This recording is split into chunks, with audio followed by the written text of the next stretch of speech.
National parks are understaffed during the government shutdown, and visitors, they're taking advantage of that, breaking the rules. It's something that's been happening at Yosemite National Park, and joining us to talk about it is Lucy Hodgman from the San Francisco Chronicle. Lucy, you recently visited Yosemite. What were some of the things you saw or heard of people doing that may have surprised you the most?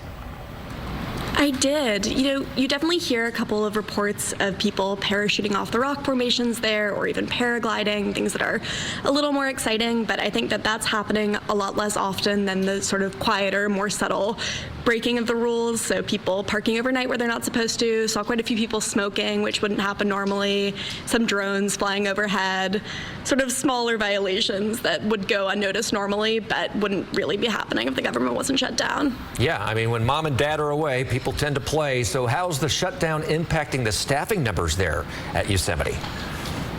Yeah, well, you still see a lot of people buzzing around, but most of them aren't actually national park staff. They're staff of the Yosemite Conservancy, which is a nonprofit that upkeeps the park while the regular staff isn't there, or staff of one of the many sort of food vendors or gift shop vendors that staffs the park when the government isn't working. So they're all there like they normally would be, and you see lots of workers happening, but the national park staff is pretty much reduced to emergency staff or maintenance staff, so they're still cleaning the bathrooms and taking out the trash. Do you know how the conditions at Yosemite have compared to the lengthy shutdown that we had back in 2018?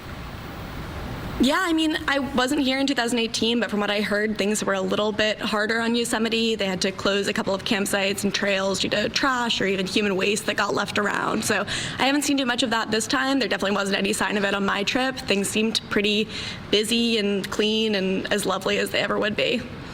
All right, so people clearly still heading to the park, even with the shutdown. How has this impacted the businesses, though, around Yosemite?